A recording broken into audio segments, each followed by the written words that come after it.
England, एक छोटा सा आइलैंड नेशन जिसकी कहानी बड़ी दिलचस्प है।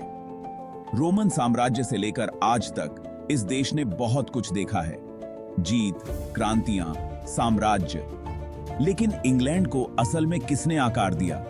इस देश की किस्मत लिखने वाले कौन थे? ये कहानियां हैं उन लोगों की जिन्होंने खेल बदला और इंग्लैंड को आकार दिया। हमारी कहानी शुरू होती है उन लोगों से जिन्होंने इंग्लैंड में सत्ता की असली नींव, राजशाही को चुनौती देने की हिम्मत की। साइमन डे मोंटफोर्ट जैसे लोग जिन्होंने 13वीं शताब्दी में राजा हेनरी तृतीय के खिलाफ विद्रोह का नेतृत्व किया और रईसों के लिए अधिक शक्ति की मांग की। मोंटफोर्ट के कार्यों ने संसद के लिए बीज बोए, एक ऐसी संस्था जो सदियों से बढ़ती ताकत हासिल करती गई। फिर ओलिवर क्रॉमवेल आए,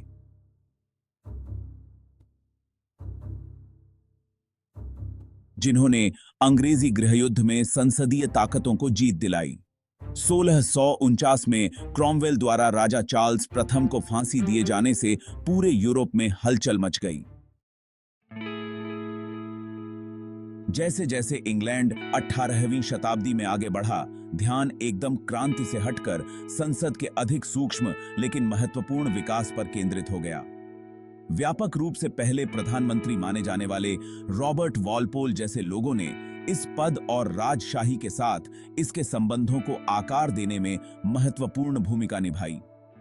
1721 से 1742 तक वॉलपोल के लंबे कार्यकाल में सरकार की एक अधिक स्थिर और अनुमानित प्रणाली का उदय हुआ, जहां शक्ति तेजी से निर्वाचित अधिकारियों के हाथों में आ गई। फिर भी अधिक से अधिक लोकतंत्र के लिए संघर्ष जारी रहा।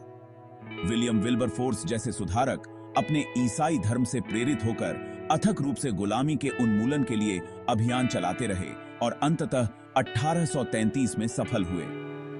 उनके प्रयासों ने सरकारी नीति को आकार देने में जनमत और नैतिक दृढ़ विश्वास की बढ़ती शक्ति को उजागर किया, जिससे विक्टोरियन युग में और सामाजिक सुधारों का मार्ग प्रशस्त हुआ।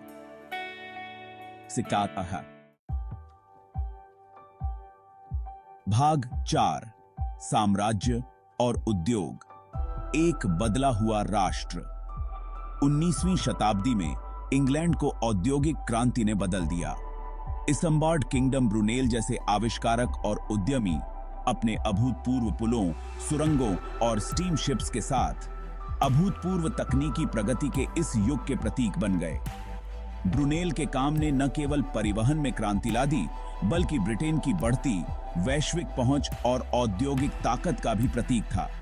इस अवधि में स्वयं महारानी विक्टोरिया जैसी शख्सियतों का उदय भी देखा गया।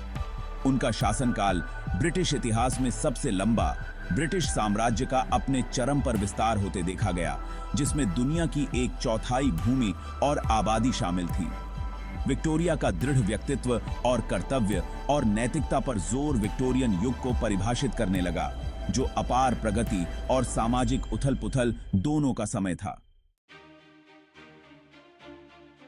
भाग 5, आधुनिक दुनिया को नेविगेट करना।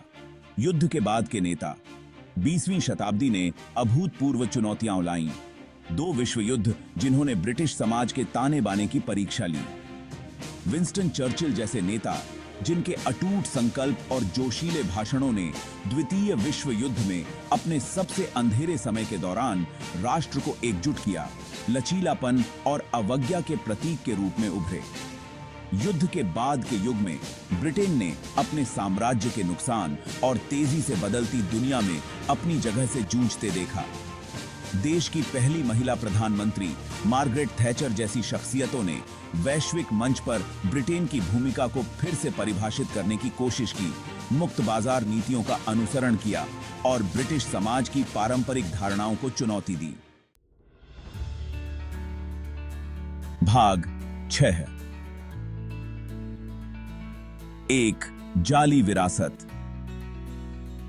इंग्लैंड की यात्रा पर विचार। क्रांतिकारियों से लेकर सुधारकों तक, सम्राटों से लेकर राजनेताओं तक, इंग्लैंड की कहानी अनगिनत जीवन के सूत्रों से बुनी गई एक टेपेस्ट्री है। प्रत्येक व्यक्ति ने अपने अपने तरीके से एक राष्ट्र को आकार देने में योगदान दिया, एक ऐसी विरासत को पीछे छोड़ते हुए जो आज भी गूंजती है। लेकिन कहानी यहीं खत्म नहीं होती है।